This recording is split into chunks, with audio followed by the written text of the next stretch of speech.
Permítame hacerle una pregunta. ¿Quiere estudiar la Biblia? Entonces, está en el lugar correcto. Bienvenidos al Instituto Bíblico del Aire. Nuestro maestro nos enseñará a mirar la palabra de Dios y contestar estas 3 preguntas. ¿Qué dice la Biblia? ¿Qué quiere decir? Pero sobre todo, ¿qué significa para mí? ¿O cómo aplico los principios eternos de Dios a mi vida? En otras palabras, observación, interpretación y aplicación. Abramos nuestros corazones y unámonos al Instituto Bíblico del Aire estudiando juntos el Antiguo Testamento. En el año 2 del rey Darío, en el mes 6, en el primer día del mes, vino palabra de Jehová por medio del profeta Ageo a Zorobabel, hijo de Salatiel, gobernador de Judá, y a Josué, hijo de Josadac, sumo sacerdote, diciendo: Así ha hablado Jehová de los ejércitos, diciendo: Este pueblo dice, no ha llegado aún el tiempo de que la casa de Jehová sea reedificada. Entonces vino palabra de Jehová por medio del profeta Ageo, diciendo: Es para vosotros tiempo, para vosotros, de habitar en vuestras casas artesonadas, y esta casa está desierta.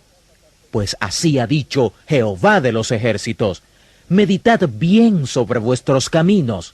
Sembráis mucho, y recogéis poco. Coméis, y no os saciáis.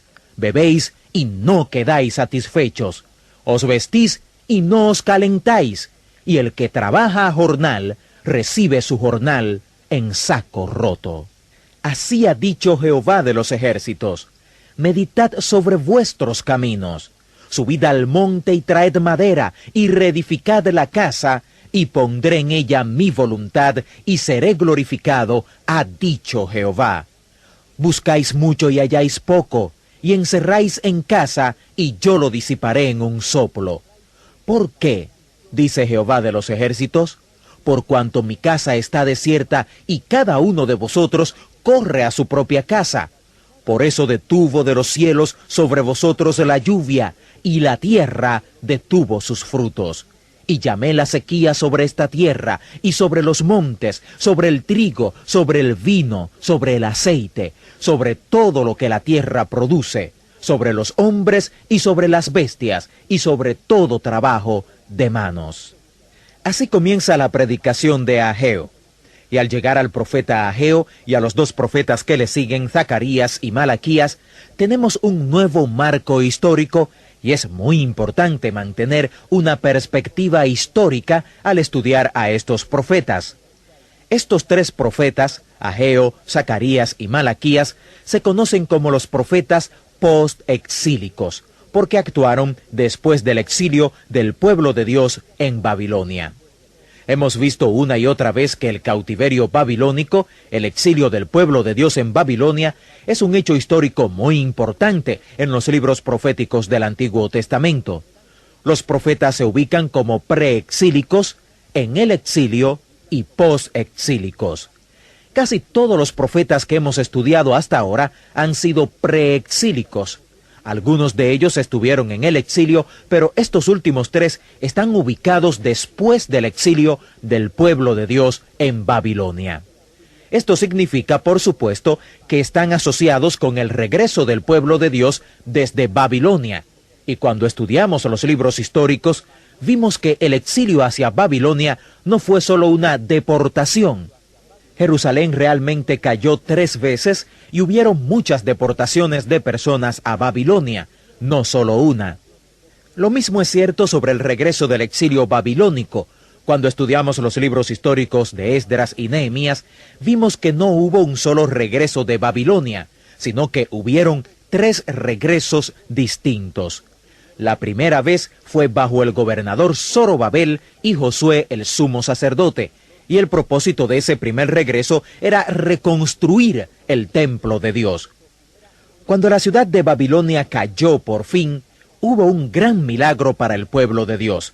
Tan pronto como la ciudad de Babilonia cayó ante los medos y persas, una de las primeras cosas que sucedió fue que Ciro el Grande, el emperador de Media y Persia, hizo un decreto diciendo que cualquier exiliado en Babilonia, los exiliados de Judá que quisieran regresar a Jerusalén y reconstruir su templo, podían hacerlo. Él hasta les ayudó económicamente para que así lo hicieran.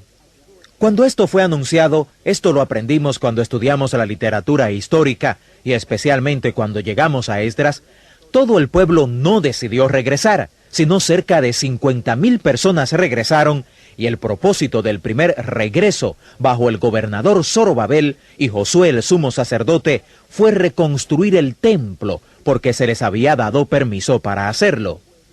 El segundo regreso del pueblo de Dios fue bajo Esdras. Ocurrió 79 años después, y el propósito de ese regreso fue poner un ministerio dinámico en ese templo, que había sido reconstruido por Zorobabel y Josué, no el Josué que vivió en tiempos de Moisés, sino Josué el sumo sacerdote y el pueblo de ese entonces. Hubo otro regreso, un tercer regreso, unos 13 años después de Esdras, y estuvo centrado alrededor del personaje Nehemías. Y el propósito de ese regreso fue construir un muro protector alrededor del templo y de la ciudad. Así que hubieron 3 distintos regresos.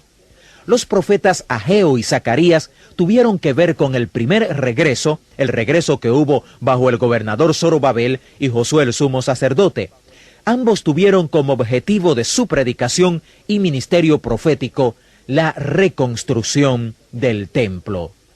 Cuando el pueblo regresó a reconstruir el templo, aunque tenían un decreto de Ciro, lo cual había sido un milagro, lo que había eran 50,000 exiliados harapientos.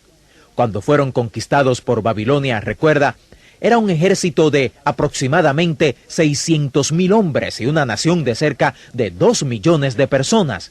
Pero ahora eran solo 50,000 harapientos exiliados. Probablemente parecían mendigos. No tenían ejércitos, no tenían nación, no tenían identidad como nación, no tenían poder político ni militar. Y había gente viviendo en Jerusalén y en Judea cuando ellos regresaron. Recuerde que era una estrategia de estos conquistadores de Babilonia y Asiria, que cuando conquistaban a un pueblo y los deportaban, llevaban personas deportadas de otro lugar y los ponían en una tierra como Judea o Jerusalén, de las cuales habían sacado a la gente que vivía allí. Así que cuando los exiliados regresaron a Jerusalén, había gente viviendo allí. Y no les desearon bien cuando ellos comenzaron a reconstruir el templo, porque esta gente sabía que el secreto que había hecho a esta nación una gran fuerza de lucha era su religión. Y aquí estaban reconstruyendo su templo, reconstruyendo su vida religiosa. Esta gente que vivía allí se dio cuenta de que si ellos prosperaban en la reconstrucción del templo y el restablecimiento de su religión, llegarían a ser una gran fuerza militar y una gran amenaza para ellos. Ellos eran llamados samaritanos, y por eso es que había tanto prejuicio en los días de Jesús entre los judíos y los samaritanos. Porque los samaritanos eran personas deportadas de otras tierras, eran paganos, no eran judíos. Pero fueron ubicados en Judea y en Jerusalén y en lo que llamamos Israel hoy día. Y por supuesto, tomaron la cultura, las costumbres y hasta algo de la religión, aunque nunca llegaron a ser realmente judíos. Fueron entonces los samaritanos los que se opusieron a la reconstrucción del templo. Cuando el pueblo comenzó la reconstrucción del templo, fueron perseguidos y se dieron cuenta de que estaban rodeados de personas hostiles que se iban a oponer a la construcción del templo. Ellos no eran como Nehemías en su carácter y dijeron, no podemos construir el templo con una herramienta en una mano y la espada en la otra. Nehemías les mostró más luego que sí se podía hacer, pero ellos se rindieron y no continuaron la reconstrucción del templo. Por 15 años no colocaron ni un bloque, no hicieron nada en el templo.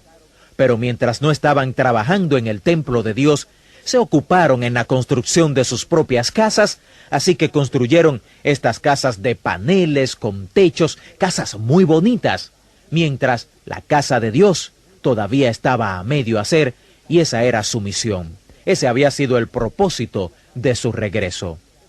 Así que en esta primera parte histórica, este contexto que hemos visto del libro de Ageo, encontramos al pueblo de Dios estableciendo sus prioridades de una manera equivocada.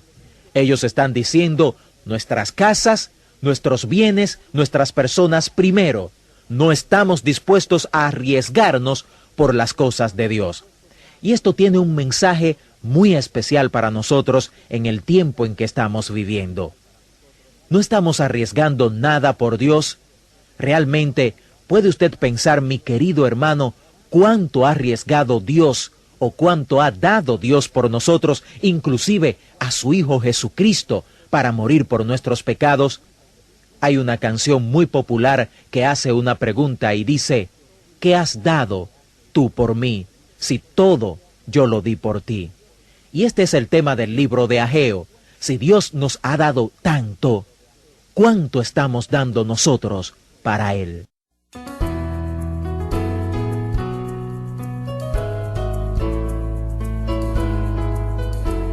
Querido compañero de curso, acabamos de escuchar una lección del estudio del Antiguo Testamento del Instituto Bíblico del Aire.